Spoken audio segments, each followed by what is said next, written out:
Hello there everyone, welcome to episode 19. Now today I'm going to talk about painting snow scenes. It's a real favourite of mine, particularly this time of year. We're just a few days away from Christmas at the time of this recording. We've already had a little bit of snow here in England and I'm getting in the Christmas spirit. Now the painting you're looking at here is an oil painting that I did way back in 1992. It was auctioned at Christie's in South Kensington in London, and it was one of the first pictures that sort of started my career off. It's a scene from Glenafric in Scotland, one of my favourite places in all the world. It really is so beautiful in the wintertime. And even now, some 28 years after I painted this, it's still one of my favourites. Painting snow and ice has always fascinated me, and as a wildlife artist I'd always dreamt of travelling to the far north to see with my own eyes those magnificent white bears. For me, the habitat is every bit as important as the animal. I wanted to see the sea ice. I wanted to experience that intense cold of the Arctic and feel that rock-hard ice beneath my feet.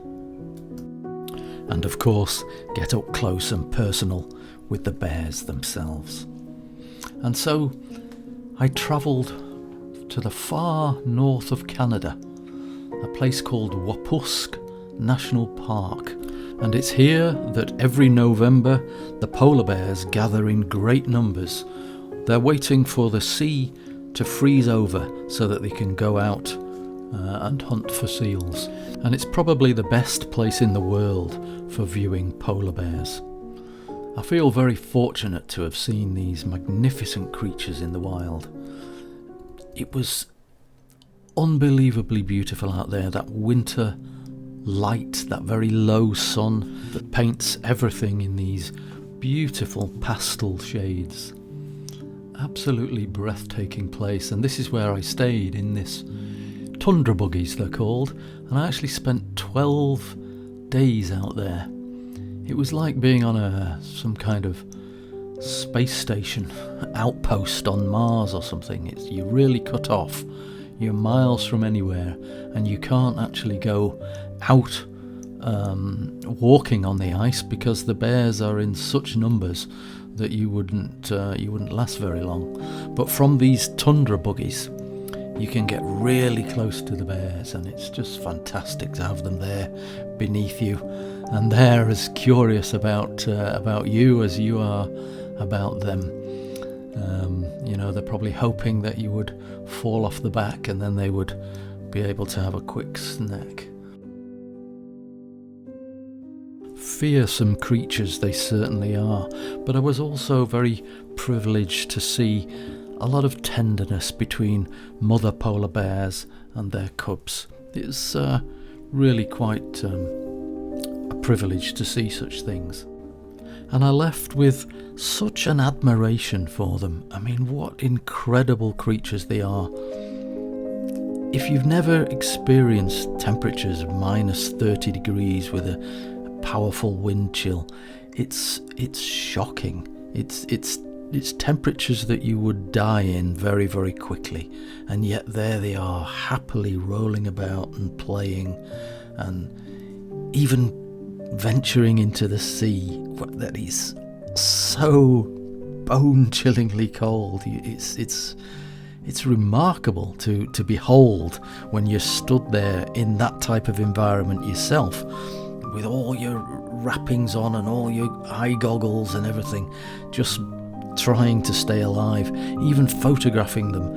It was so cold that just taking your glove off to take a picture, you had to do it as quick as you could because your hand would be painfully cold before you got it straight back into the mitten that you were wearing. When you experience such things directly, it leaves you with a tremendous respect and admiration for these bears.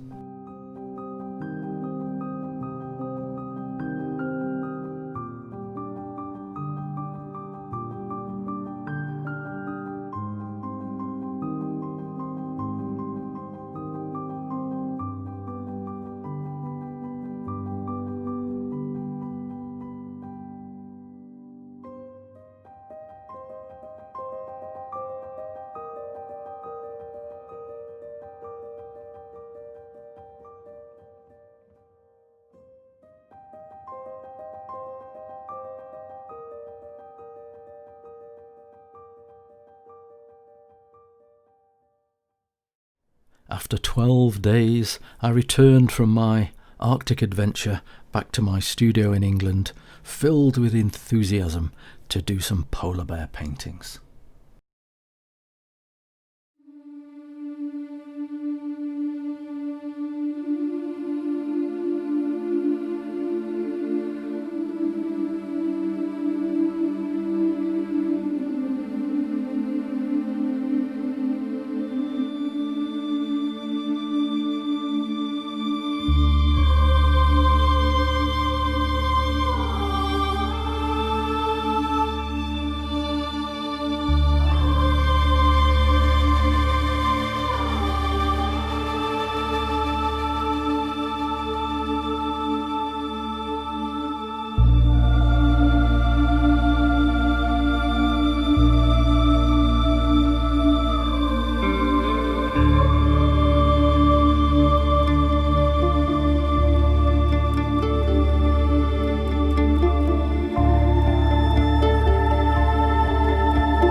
And a few years have passed now since I painted this beautiful polar bear cub, and so I think my next painting, probably the next YouTube video, it's going to be a polar bear.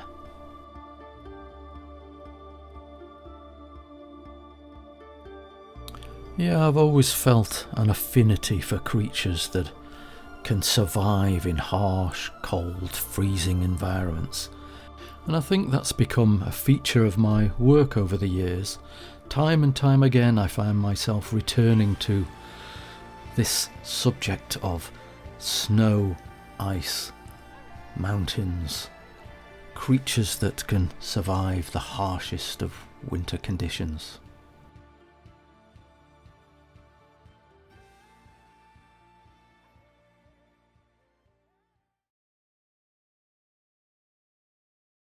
Wolves are another of these hardy creatures of the north that I so much admire.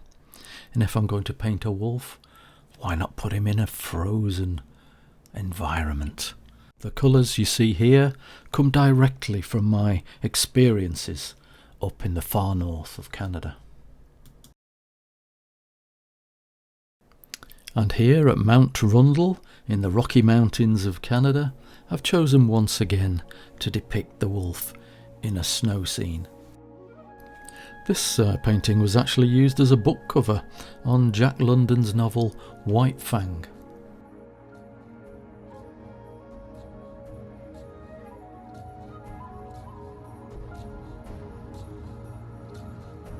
And just to get you in the Christmas spirit, the snow scene that I painted around about this time last year. I filmed a video diary of it whilst I was painting this. If anyone hasn't seen it, you'll find it on my channel, selection of videos there.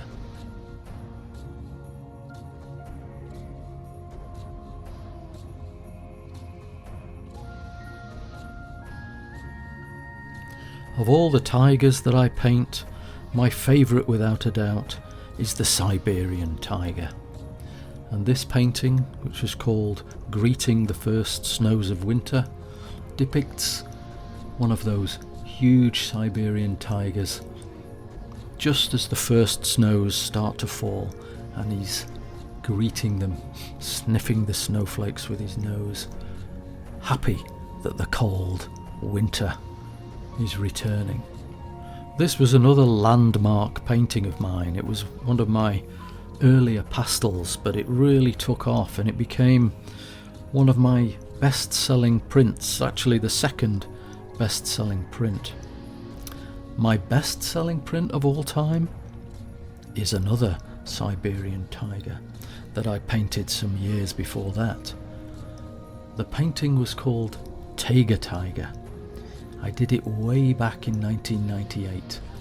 It was a large oil painting, 45 inches across. Here we see it at the early stages, the blocking in stage. You can see the general idea that I've had, the tiger in the foreground, the snowy mountains in the background.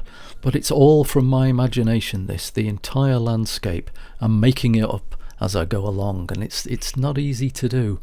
If you notice those mountains in the background there, I changed them several times during this picture. I even changed the angle of light slightly. If you just look at the top there, you can see a completely new mountain range went in.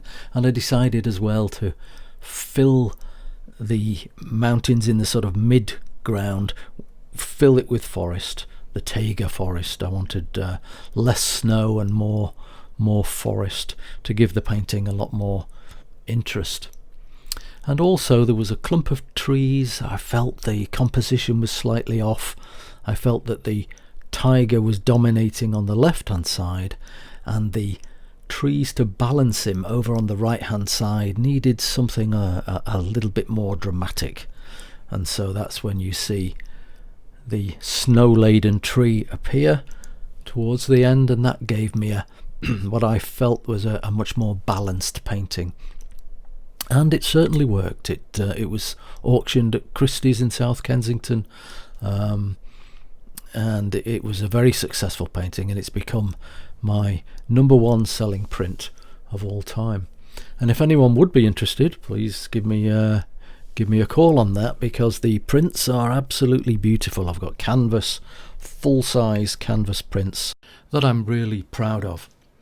And so I'm going to leave you with the completed work, Taiga, my homage to all the magnificent creatures that can thrive in these winter wonderlands. And with that, I'll wish you a very Merry Christmas.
Oh, before you go, please don't forget to smash that like button, subscribe if you'd like to, and feel free to share this video around.